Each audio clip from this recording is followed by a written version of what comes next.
Disculpen con ese himno anterior. Estaba tratando de concentrarme, híjole, están muy difíciles esos acordes.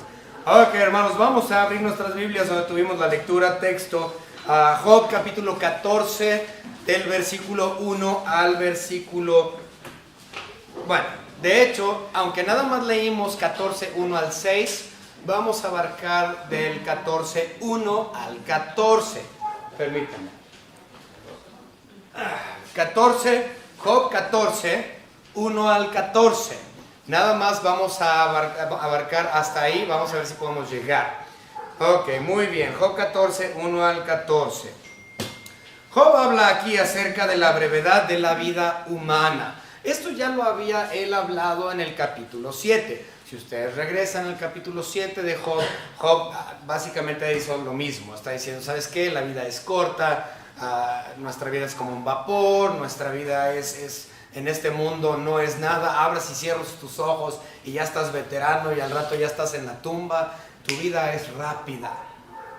Entonces, este realmente es el tema también de Job 14, la brevedad de la vida humana.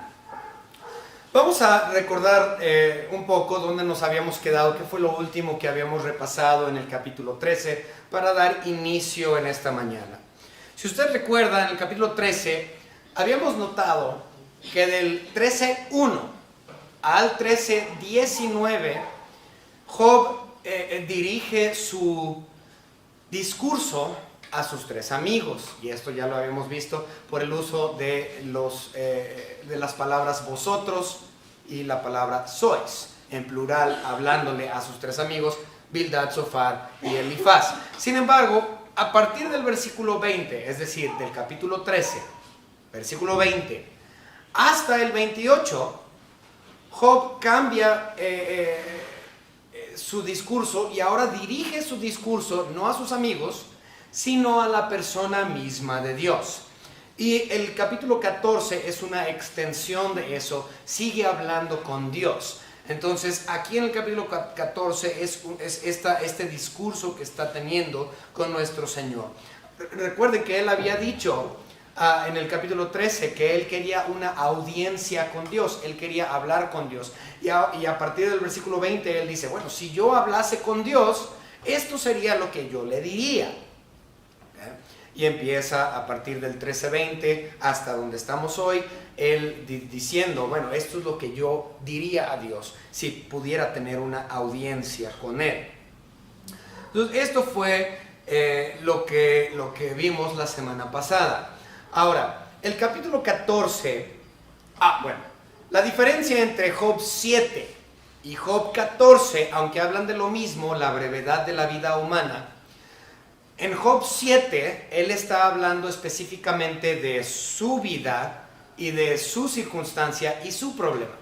Pero aquí en Job 14, aunque habla de lo mismo, lo ve de forma general. Está hablando acerca de la vida humana de una manera muy genérica.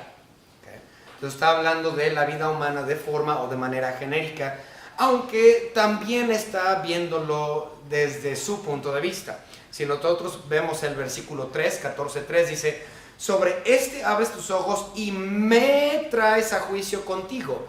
Entonces el versículo 3, él se está incluyendo obviamente dentro de lo que es la raza humana, pero es el único versículo, el 3, donde se incluye él, su persona. Todo lo demás es genérico, hablando simplemente de toda la humanidad como un todo hombre, persona mortal. Muy bien, vamos a empezar, hermanos, con una oración para empezarnos ya a adentrarnos en el versículo 1. Vamos a orar. Señor Padre, le damos gracias por sus grandes misericordias que usted derrama sobre nosotros. Señor, estamos muy agradecidos, muy bendecidos por poder tener de regreso a nuestro hermano Omar y nuestra hermana Diana, al igual que nuestro hermano José Luis Hernández, la hermana Carmen, quienes estuvieron también allá en Nayarit. Gracias, Señor, le damos por la salvación, no solamente la vida física, sino la vida eterna que usted nos ha dado a sus escogidos. Gracias, Señor, por habernos escogido. Gracias, Señor, por haber extendido su gracia para con nosotros. siendo que no merecemos nada. Señor, le pedimos que en esta mañana podamos estudiar el libro de Job, de esta sección del capítulo 14, Señor, y ver, Señor, su trabajo, su soberanía, y no perder de vista dentro de este capítulo a su persona, Señor. En nombre de Cristo Jesús le agradecemos por todo. Amén. Versículo 1. El hombre nacido de mujer, obviamente todo ser humano es nacido de mujer, ¿okay? Corto de días y hastiado de sinsabores. Job habla acerca de la dificultad de la vida humana, habla acerca de las turbaciones, de las tribulaciones que tiene el hombre. Esta realidad de la vida, para todos, es a causa, o más bien es parte de la maldición sobre la tierra, a causa del pecado de Adán y Eva, al desobedecer a nuestro Señor Dios. Entonces, la gente piensa, no, pues es que yo tengo tantos problemas y tribulaciones y carencias y dolores y todas estas cosas que me oprimen en esta vida. ¿Por qué? Okay. Todo eso es a causa del pecado del hombre. Cuando Adán y Eva pecaron, Dios trajo una maldición sobre muchas cosas. Y pues vamos a ver esa maldición o esas maldiciones a causa de la rebelión humana, de la transgresión del hombre en contra de Dios. Génesis capítulo 3, vamos a verlo. Entonces, bueno, el punto es que Job se está quejando. Señor, tengo todas estas tribulaciones, tengo todas estas angustias, tengo turbaciones, tengo todas estas... Señor, mi vida es corta. Okay, y eso también es parte de la maldición. Vamos a verlo. Génesis capítulo 3 y vamos a leer del versículo 16 al versículo 19. A la mujer dijo, entonces, a la mujer. Bueno, de hecho, si ustedes hablan, vamos a leer desde el 14. ¿Sí? 3:14. Y Jehová dijo a la serpiente, entonces esta es la maldición en contra de la serpiente. Por cuanto esto hiciste, maldita serás entre todas las bestias y entre todos los animales del campo, sobre tu pecho andarás y polvo comerás todos los días de tu vida. Okay, entonces por eso es que las víboras, las serpientes se arrastran. Una cosa interesante que siempre se me hace muy, muy interesante pensarlo es, antes las serpientes no se arrastraban. Eso implica que nada más había dos posibilidades. O caminaba y tenía pies, o volaba, tenía alas. Si no se arrastraba, pues eso eran las únicas otras dos opciones. O caminaba o volaba. Entonces imagínense una serpiente que volaba. ¡Qué miedo! Bueno, pero el asunto es de que Dios, en su maldición a la serpiente, hizo esto. Entonces continuamos nuestra lectura. Versículo 15. Y pondré enemistad entre ti y la mujer, y entre tu simiente y la simiente suya. Esta le herirá en la cabeza y tú le herirás en el calcañar. Hermoso este versículo. Este versículo habla acerca de la venida de nuestro Señor Jesucristo. Él es quien herirá a la serpiente en la cabeza. ¿Okay? Entonces la serpiente pica al hombre a la altura de los tobillos, a la altura de la pantorrilla, abajo porque está ahí. Pero ¿qué hace el hombre cuando la víbora le pica hacia atrás? Y la pisa en la cabeza y murió. Eso es lo que nuestro Señor Jesucristo hizo con Satanás cuando Él tuvo victoria sobre la cruz del Calvario y posteriormente victoria sobre la muerte cuando Él resucitó.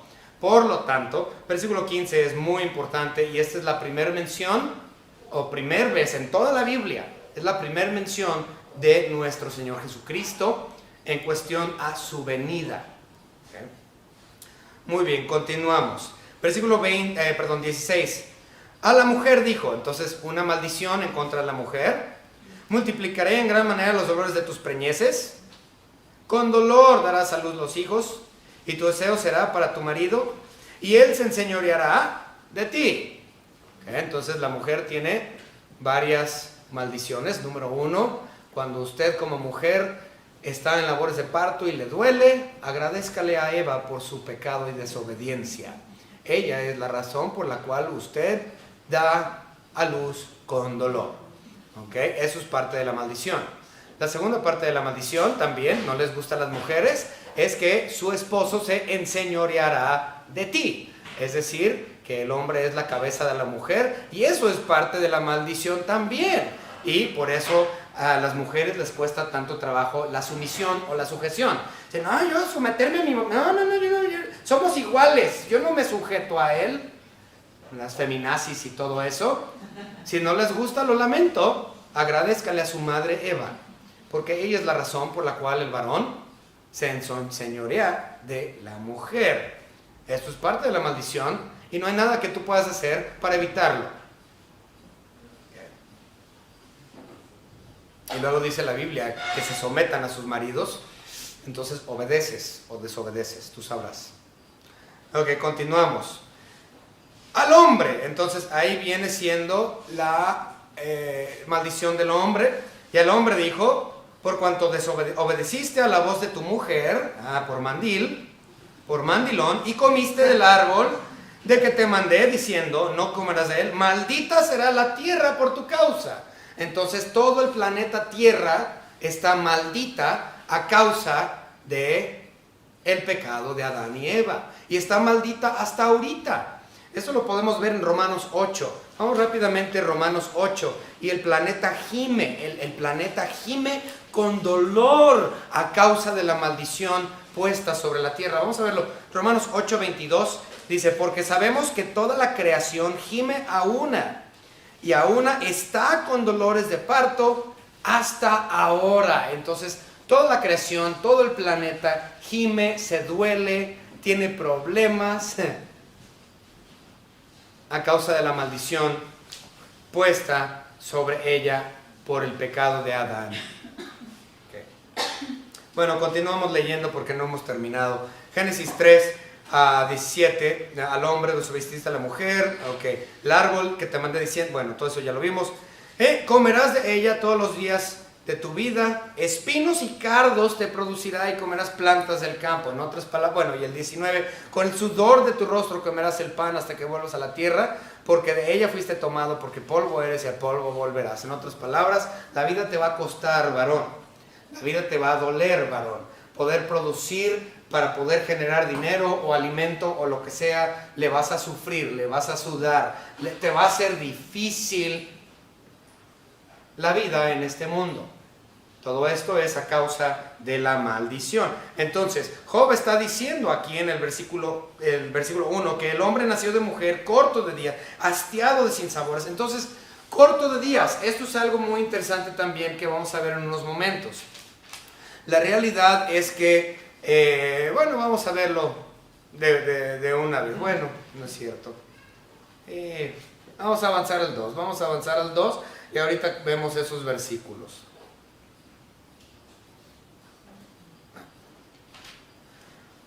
Versículo 2. No. Ok. Corto de días. Obviamente estamos hablando de la muerte. Corto de días y hastiado de sinsabores. En otras palabras, el hombre va a morir. Esto también es parte de la maldición.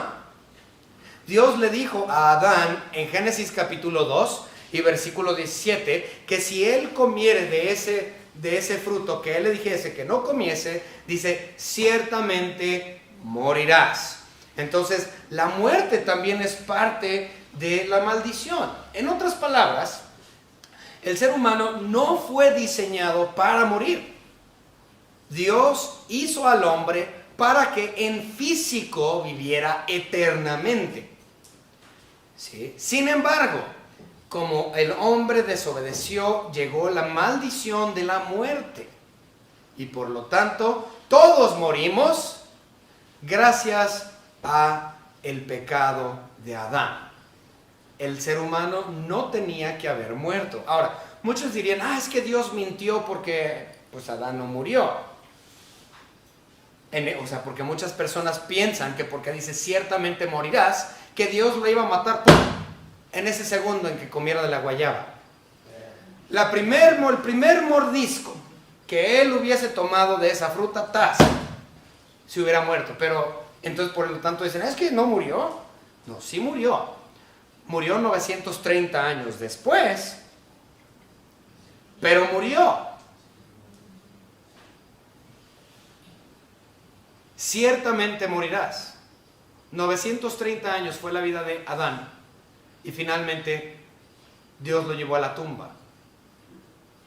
¿Por qué? Porque le dijo ciertamente morirás. No le dijo cuándo iba a morir, simplemente le dijo que iba a morir como un hecho. Tú comes de la guayaba y vas a morir. Vamos a verlo. Génesis capítulo 5 y versículo 5. Esto nada más para ver cuántos años vivió. Génesis 5:5. Podemos leer de Adán, nuestro primer padre. Dice Génesis 5:5. Y fueron todos los días que vivió Adán, 930 años, y murió. Si nosotros vemos también el libro de Crónicas, el libro de Números, siempre vemos, y Sutano engendró a Mengano, y vivió tantos años, y murió. Y este engendró a tantos, y murió. Y aquel engendró a estos, y murió. Así dice la Biblia. Todo hombre muere a causa del pecado. Sin embargo, cuando Dios le dijo a Adán que ciertamente morirás, no nada más se refería a la muerte física, sino que también se refería a nuestro Señor Dios a la muerte espiritual. Entonces tenemos dos clases de muerte: muerte física y muerte espiritual. Y Adán perdió en ambos casos. Él comió del fruto prohibido y ciertamente murió, y ciertamente perdió su relación íntima con nuestro Señor Dios. Dios caminaba con Adán, y después de su transgresión, Dios ya no caminaba con Adán, ni caminó con ninguno después de él. Y poco a poco, tras la transgresión de las generaciones, generación tras generación, tras generación, tras generación, más muertos espiritualmente estamos.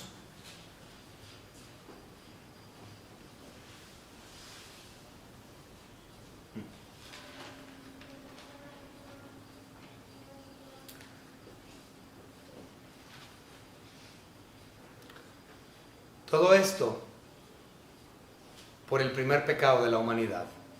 Vamos a ver un versículo muy conocido, Romanos capítulo 5, que ya todos ustedes se lo saben de memoria seguramente. Si no, espero que lo aprendan.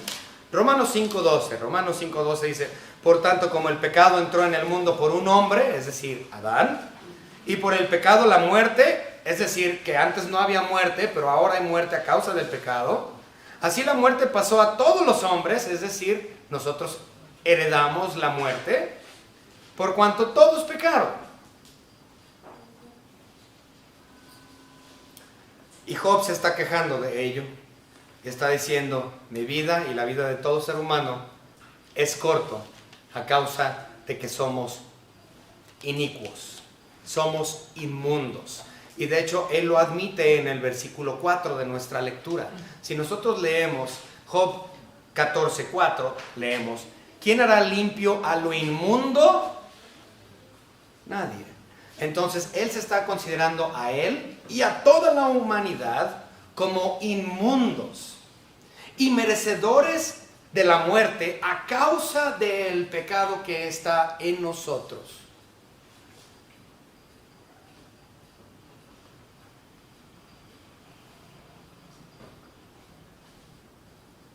Esta es la realidad de todo ser humano. Estamos, o más bien nacemos en este cuerpo físico y ya muertos espiritualmente desde el momento en que nacimos. Hemos dicho esto muchas veces, no lo olviden jamás. No somos pecadores porque hemos cometido pecado. No.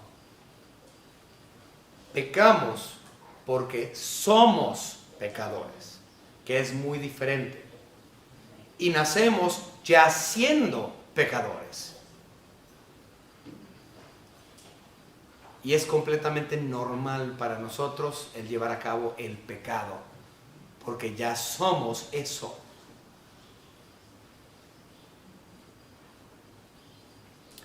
Nacemos dentro de esta maldición. Estamos muertos espiritualmente.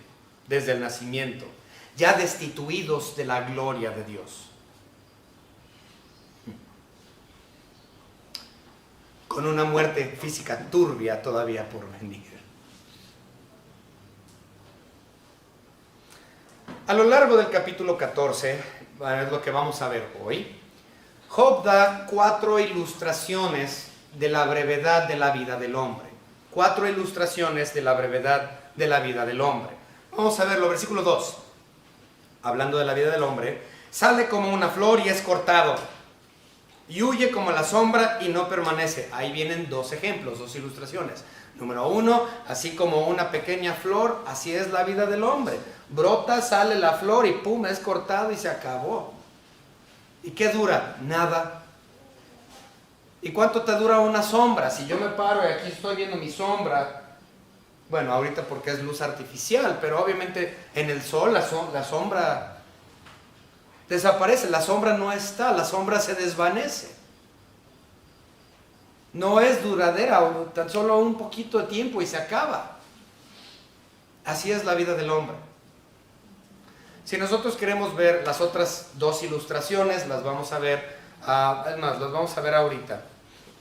El tercer y cuarta ilustración lo vemos en los versículos 7 al 10, bueno, 7 al 11 o 12. Miren, el primero dice, versículo 7, porque si el árbol fuere cortado, aún queda de él esperanza. Entonces nos compara con un árbol, ¿okay? Un árbol cortado, o más bien es un contraste, la vida humana es un contraste con el árbol. Y ahorita cuando lleguemos al versículo vamos a ver. También nos dice acerca de la evaporación del agua en los versículos 11 y 12. Dice, como las aguas se van del mar y el río se agota y se seca, así el hombre yace y no vuelve a levantarse. Entonces, otra vez una comparación o una ilustración ahora del hombre con agua evaporada. Pues sí, mira, tú pon una olla con agua y ponte a hervirla, y si no pones atención, mano, en unos minutos ya no hay agua. Se te quemó el agua, así me pasa cuando yo cocino. ¿Sí? Se evapora, se va, ya deja de existir, ya 100 segundos, bye bye. Entonces, estas son las 4 ilustraciones que usa Job para hacer referencia o comparación con la brevedad de la vida humana. ¿Por qué? A causa del pecado de nuestros primeros padres. Entonces, vamos a avanzar. Versículo 3 de nuestra lectura. Sobre este abres tus ojos y me traes a juicio contigo. La consecuencia de nuestros pecados no solo son las maldiciones, que es la maldición de la serpiente, de la tierra, de la mujer, del hombre y todo lo que ya hemos hablado. ¿Okay? Esa fue la maldición puesta desde la caída del hombre. ¿Okay? Pero no solamente es eso, por si eso fuera poco, Dios nos trae a juicio. Dios es un Dios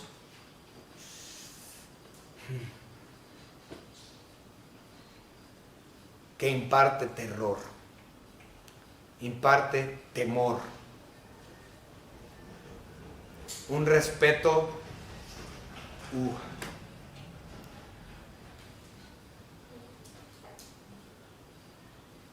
pararte delante del juez justo y soberano, absoluto, Dios mismo, para que Él te juzgue a causa de tus pecados.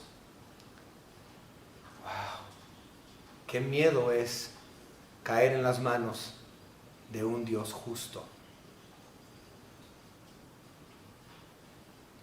Y todos compareceremos delante del Señor. Todos. Entonces aquí Job está diciendo, sobre este abres tus ojos y me traes a juicio contigo. El hecho de que Dios juzga es a causa de su soberanía y de su santidad, y Él tiene que juzgar el pecado, y Él va a juzgar a todos, incluyendo a la iglesia. Bueno, ahorita vamos a hablar un poquito acerca de eso. Segunda de Pedro, vamos a ver Segunda de Pedro, capítulo 2.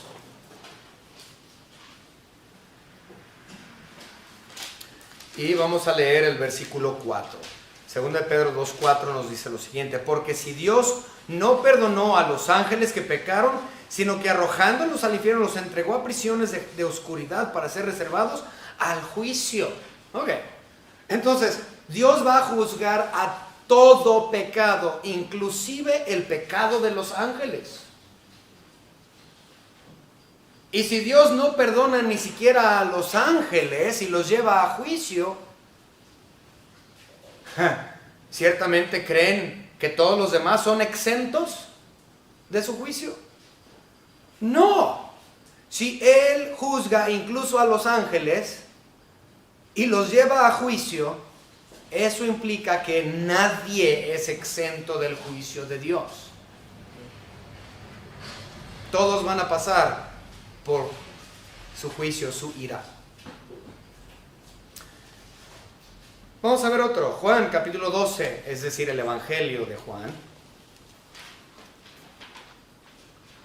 Juan capítulo 12 y versículo 31, dice la palabra de nuestro Señor Dios: ahora es el juicio de este mundo, ahora el príncipe de este mundo será echado fuera. Entonces, ahora es el juicio de este mundo, es decir, el planeta. ¿Cuál es el juicio? Pues la maldición sobre la tierra. Pero todo será puesto bajo juicio, todo. Como ya habíamos dicho, incluso el creyente.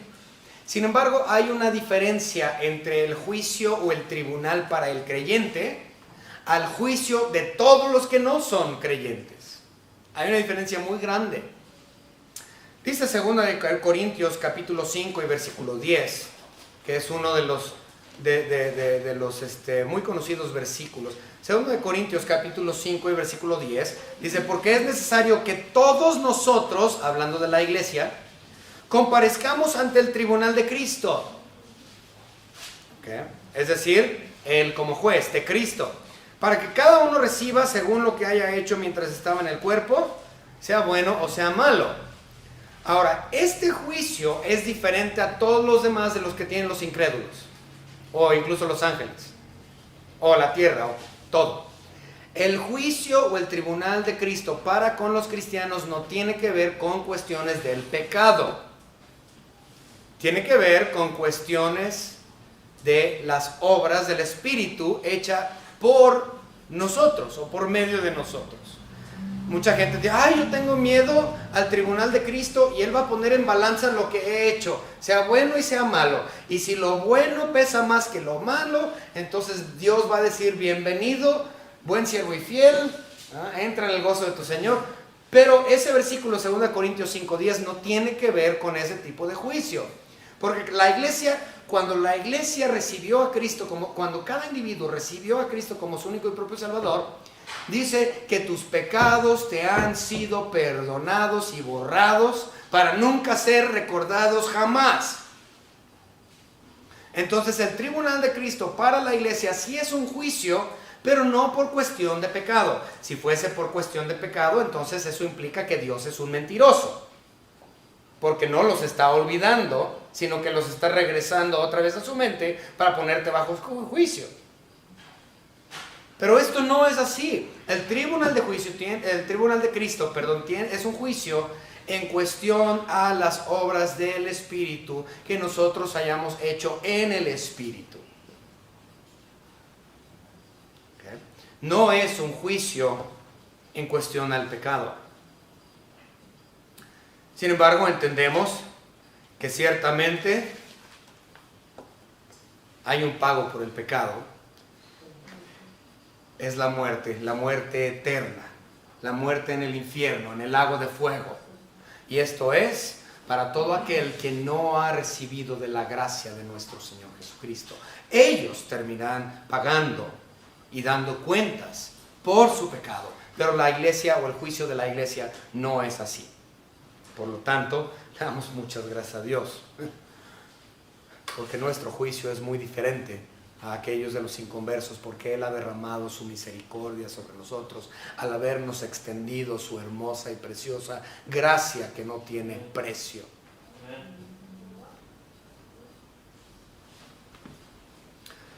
Versículo 4 de nuestra lectura, Job 14:4. ¿Quién hará limpio a lo inmundo? Okay. Aquí Él no está hablando acerca de la salvación. Muchas personas dirán, es que no entiende a Cristo, porque obviamente es Cristo quien hará limpio a lo inmundo. Sí, es cierto. Sabemos que nuestro Señor Jesucristo es aquel y el único que puede hacernos más blancos que la nieve y limpiarnos de toda maldad.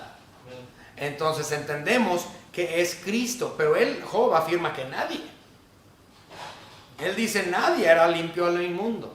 Entonces, bueno, entonces Job está mal aquí en su teología. Pero no, Job no está hablando acerca de la salvación. Job está hablando acerca de la vida después en esta tierra, después de la muerte. O sea, vamos a regresar. De hecho, más adelante,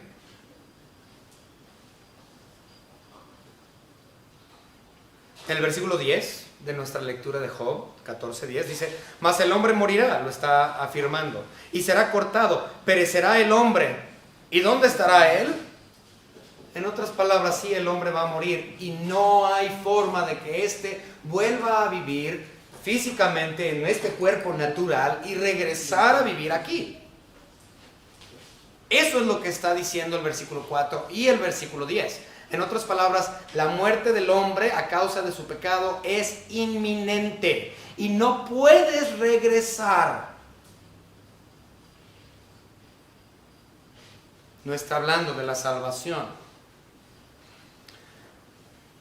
Pero más adelante, en nuestra lectura de Job 14, leemos en 2 versículos que sí hay un regreso después de la muerte, y estos están hablando de la salvación y del cuerpo glorificado que vendrá.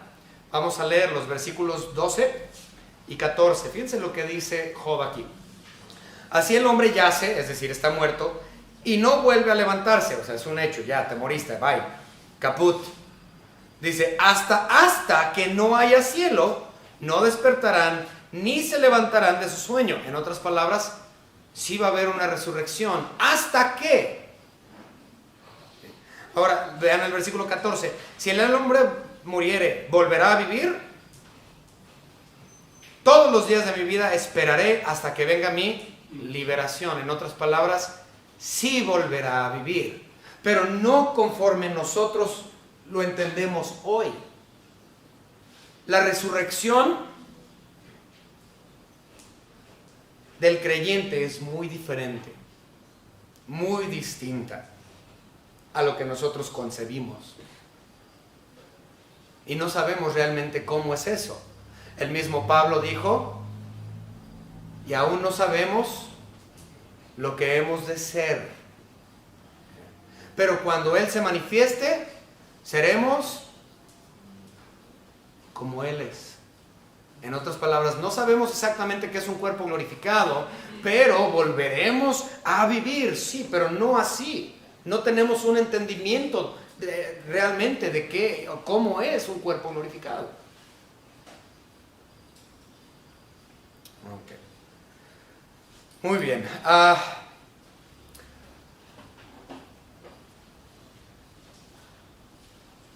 Vamos a hablar más acerca del tema de la glorificación del cuerpo cuando lleguemos a los versículos de esos 12 y 14 de nuestra lectura. Entonces, vamos a hablar más acerca del tema cuando lleguemos ahí.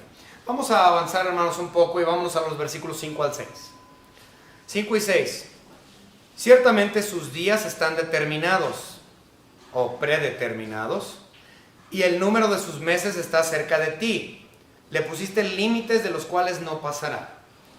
En otras palabras, Dios sabe exactamente cuántos días te quedan a ti de vida, porque Él ya así lo ha predeterminado. Y no hay nada de lo que tú puedas hacer para que ese día no llegue. Va a llegar y vas a morir en el segundo, en el instante en que Dios quiere que tú fallezcas.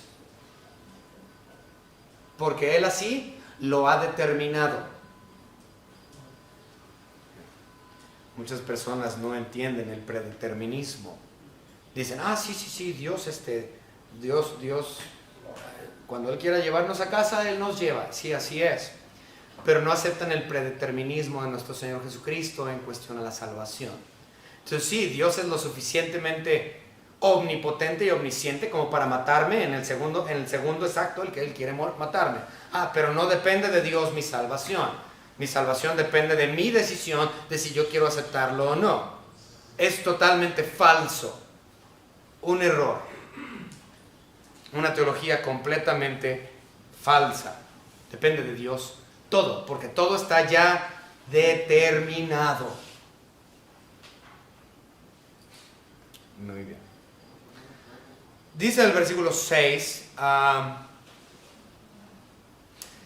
si tú lo abandonares, él dejará de ser, entre tanto deseará como el jornalero su día. Es interesante. Si tú le abandonares, esto no implica un abandono de Dios o que Dios nos olvida. Ya no quiero nada contigo, fuchilahuacala, pecador inmundo. No, esto tiene que ver con que Dios Jesucristo es sustentador de todas las cosas. Él sustenta a cada uno de nosotros y a todo lo que Él no permite que una hoja de un árbol se caiga sin su permiso.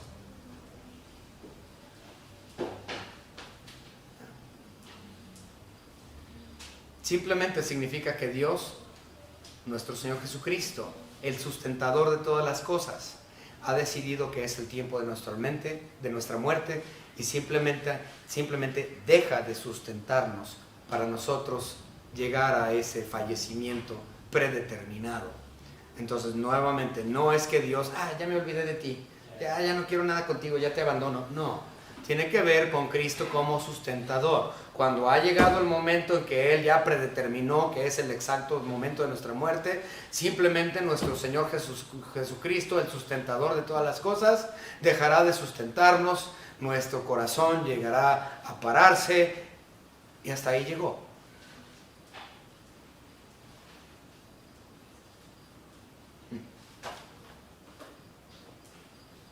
Vamos a leer eso, que Él es sustentador de todas las cosas. Juan, Evangelio de Juan, capítulo 1, esto ya lo deberían de conocer, versículos 2 y 3. Es decir, Cristo Jesús, era en el principio con Dios, es decir, antes de la creación, Cristo Jesús ya estaba con Dios. Dice, todas las cosas por Él fueron hechas. En otras palabras, Cristo Jesús tuvo participación en la creación también. Y sin Él nada de lo que ha sido hecho fue hecho. ¿Dónde está que Él sustenta todas las cosas?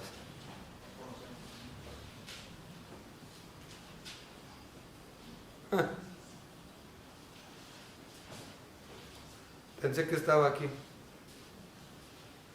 Bueno, el asunto es de que Él es sustentador de todas las cosas. Hay un versículo que habla acerca de eso. Entonces, Él estuvo siempre, Él fue creador, y después de que Él creó todas las cosas por Él fueron hechas, todas las cosas fueron sustentados por el poder de su palabra. ¿Cuál? Gracias, hermano. Hebreos 1.3. Vamos a ver Hebreos 1.3. Ok, bueno, vamos a ver el de Hebreos. Hebreos 1.3 nos dice la palabra de nuestro Señor Dios, el cual, siendo el resplandor de su gloria y la imagen misma de su sustancia, y quien sustenta todas las cosas con la palabra de su poder, y habiendo efectuado la purificación de sus pecados por medio de sí mismo, se sentó a la diestra de la majestad en las alturas. Hermoso. Entonces nuestro Señor Dios Jesucristo nos mantiene con vida. No solamente Él fue nuestro creador, es nuestro creador, creador de todo el universo, sino que Él mantiene todas las cosas con vida. Y el momento en que Él diga, ya está predeterminado que tal día, tal fecha, tal hora, tal minuto tú mueras, Él simplemente quita su sustento de ti y mueres. A ver, vamos a ver ese también. Ya andamos. Colosenses 1.17. Vamos a ver Colosenses 1.17.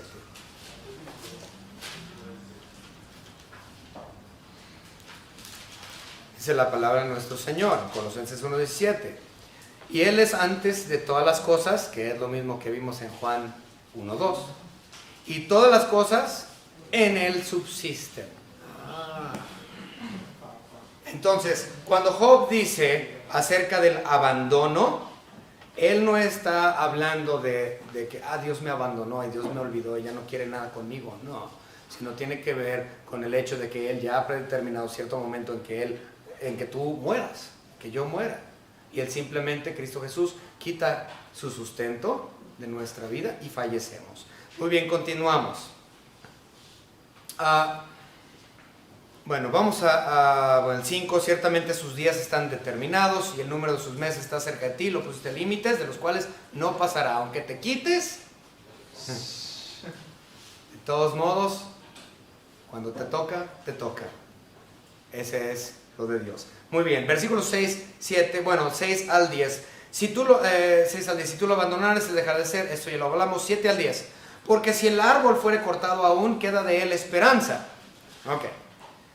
Este es un contraste entre el ser humano, que tiene una vida corta, y un árbol. No es decir que somos como un árbol, sino que tenemos un contraste con. En otras palabras, si ustedes agarran un árbol y agarran un machete y lo podan y lo podan y lo podan y nomás queda el puro tronquito, uno pensaría, ya se murió este árbol, ¿no? Ya ahí quedó. Pero no, de repente sale una ramita, sale un renuevo y ese árbol de limón sigue dando y sigue produciendo y vuelve a crecer y la copa se hace más grande que la vez anterior y este árbol sigue viviendo y hay una esperanza para ese árbol de seguir viviendo aún después de que lo cortan. Pero en el caso del ser humano, cuando te cortan, ya no te crece el brazo, ya no te crece la pierna, o sea, no hay esperanza. Y obviamente cuando es cortado completamente, oye, ya no hay esperanza de vida tras la muerte. O sea, de esta vida en carne como la conocemos hoy, no hay una esperanza. Entonces dice el 7, queda de él esperanza. Y entonces Job está diciendo, yo no tengo una esperanza de regresar en este cuerpo, o sea, ya se acabó. Retoñará aún y sus renuevos no faltarán. Y se envejeciere en la tierra su raíz y su tronco fuere muerto en el polvo. Al percibir el agua reverdecerá y hará copa como planta nueva. Y en la contraparte o el contraste, aquí viene el versículo 10, mas el hombre morirá y será cortado, perecerá el hombre. ¿Y dónde estará él? Entonces, a diferencia de lo que es un árbol, el ser humano no tiene esperanza de volver a vivir como nosotros lo conocemos hoy.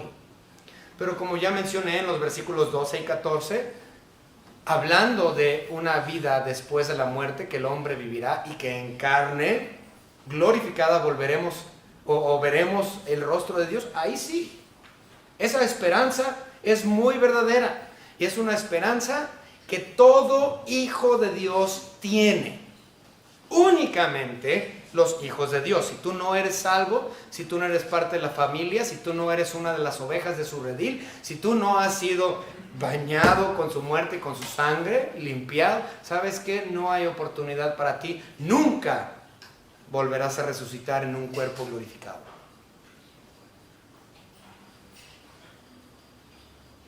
Muy bien. Vamos al versículo 12. Así el hombre yace y no vuelve a levantarse hasta que no haya cielo, no despertará, ni se levantarán de su sueño. Aquí Job reconoce que sí hay esperanza, como ya mencioné, o liberación, como él habló también ahí en el versículo 14. Hay liberación. Entonces, él sí hay una esperanza, pero es diferente a esta carne física. Esta referencia de que no volveremos a despertar o resucitar o ser liberados sino hasta que venga el cielo, esta referencia es completamente escatológico. Tiene que ver con cuestiones futuras, es decir, es profético. ¿Okay? Job y todos los santos del Antiguo Testamento se levantarán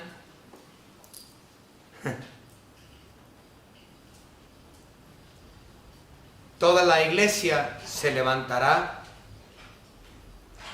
y seremos resucitados. Todos los santos de la tribulación se levantarán.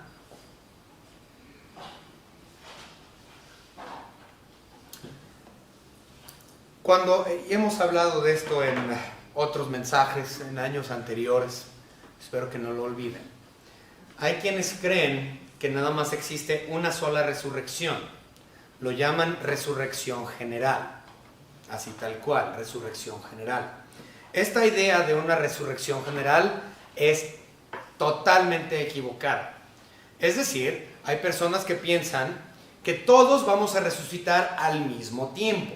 Es decir, los santos antediluvianos, los santos del tiempo de Israel, los santos de la iglesia, los santos de la revolución, de la tribulación, eso ya, ok, los santos de la tribulación, todos serán resucitados al mismo tiempo.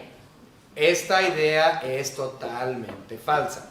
Ahora, si nosotros hablamos de las resurrecciones, de hecho hay 5 resurrecciones, cada una en diferente momento, salvo la 3 y la 4. La 3 y la 4 es básicamente al mismo tiempo. La tercera resurrección y la cuarta resurrección es al mismo tiempo, ¿okay? O uno detrás del otro, pegaditos. Pero vamos a analizar cada uno de estos rápidamente. Primero, en cuestión a la primera resurrección, ¿quién es el primogénito de la resurrección?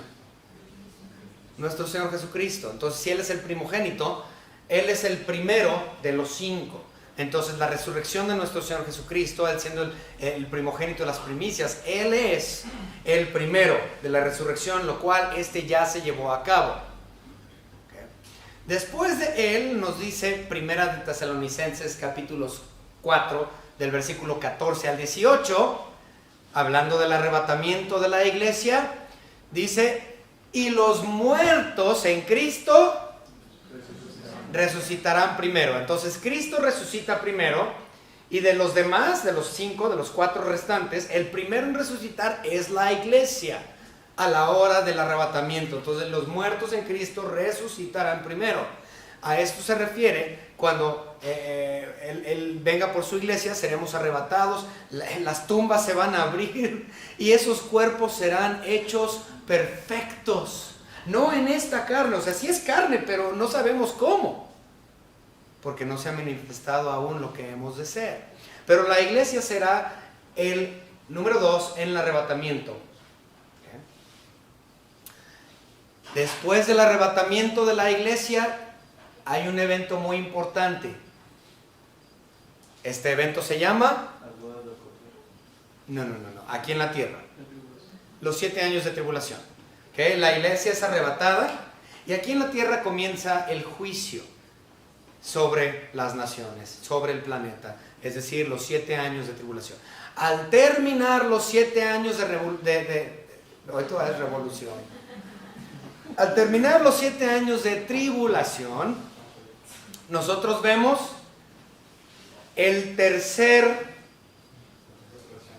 la tercera resurrección y el cuarto.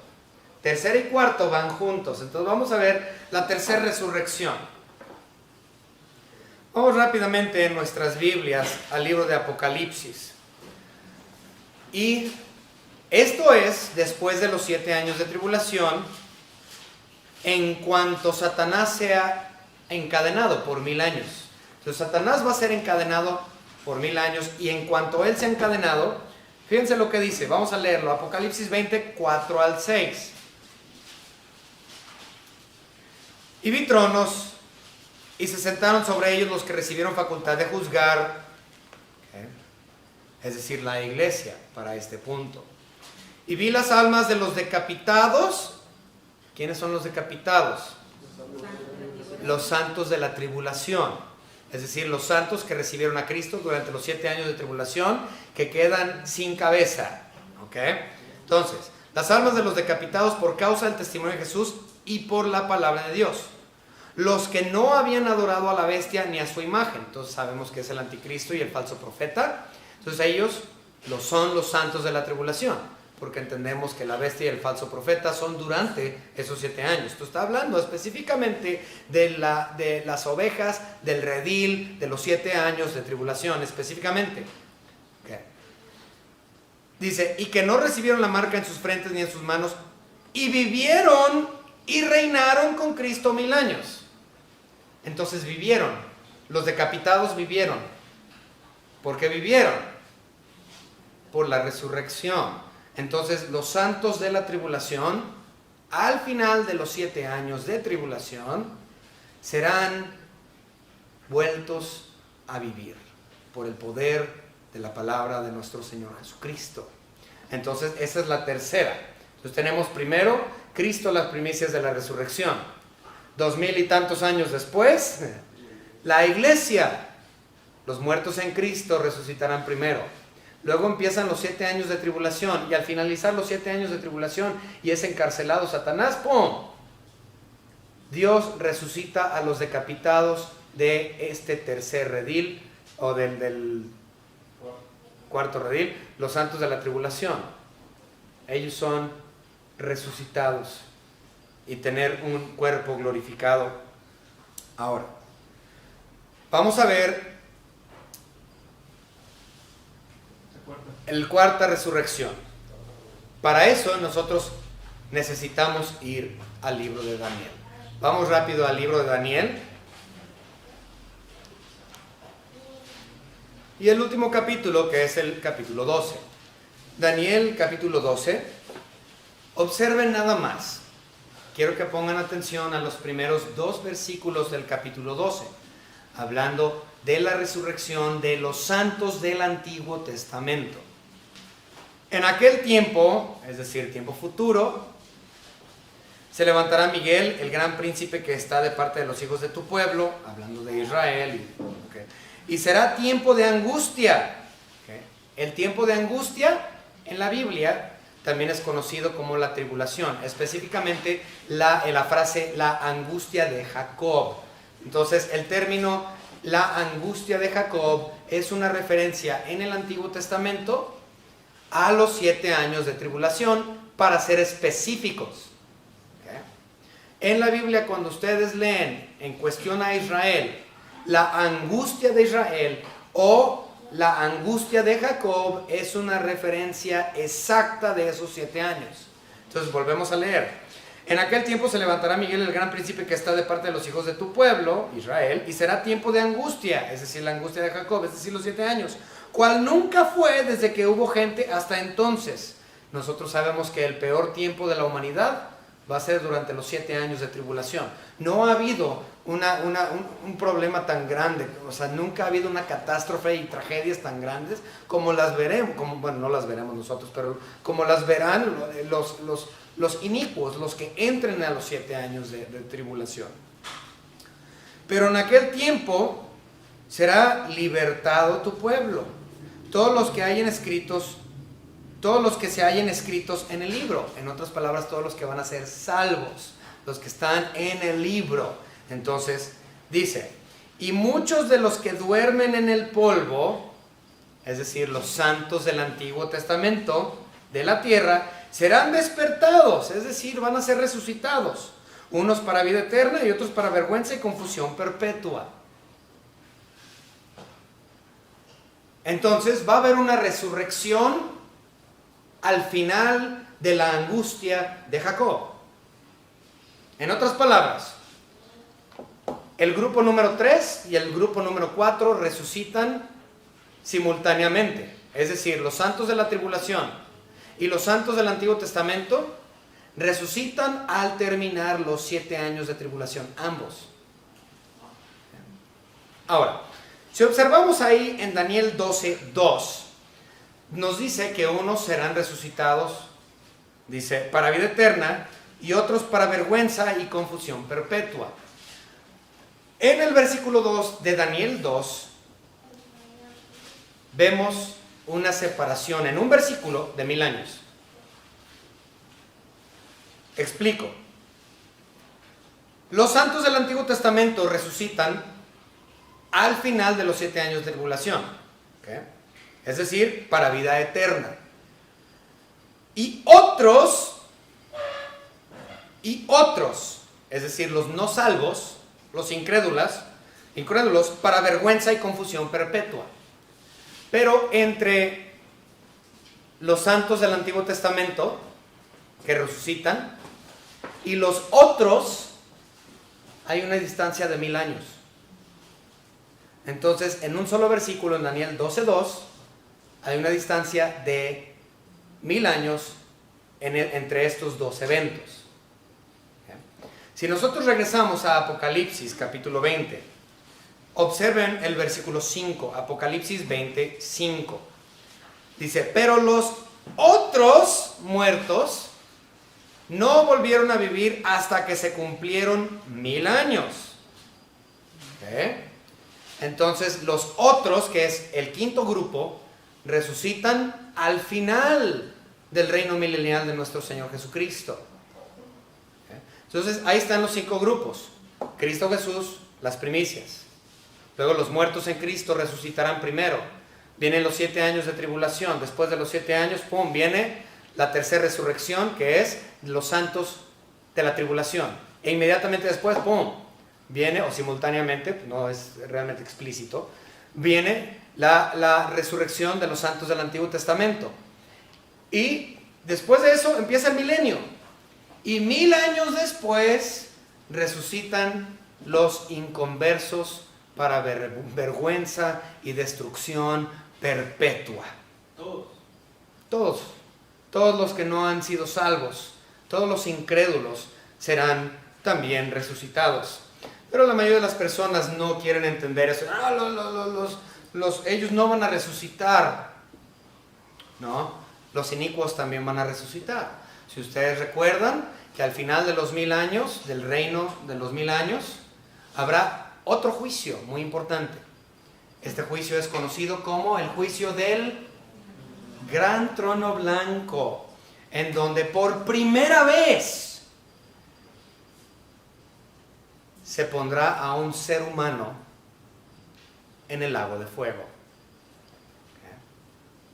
Recuerden que el ser humano está yendo al Seol, al lugar de tormento, pero un día en el futuro, la muerte y el Hades completos serán echados al lago de fuego, donde ya han estado ahí por 1000 años la bestia y el falso profeta. Y después Satanás también será llevado allá. Entonces, esto es muy interesante, el hecho de que hay 5 resurrecciones.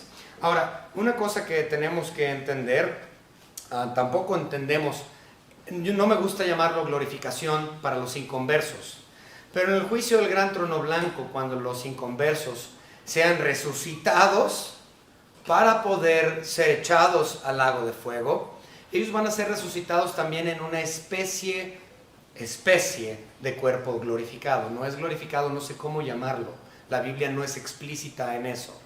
Entonces, ellos serán llevados a este lugar, serán resucitados, se les dará una especie de cuerpo que nunca se desvanece, para que ellos en físico puedan sentir el tormento de las llamas del lago de fuego para siempre y para siempre y para siempre y por toda la eternidad.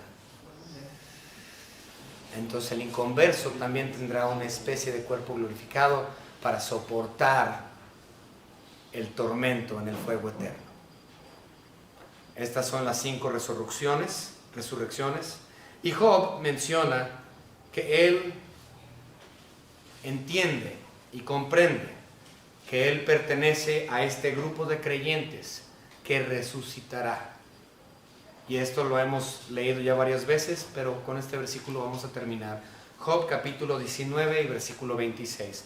Job 19, 26 nos dice: y después de deshecha esta mi piel, es decir, después de que yo he estado en la tumba por mucho tiempo, muerto, en mi carne, o sea, en su carne física, he de ver a Dios. ¿De qué está hablando Job?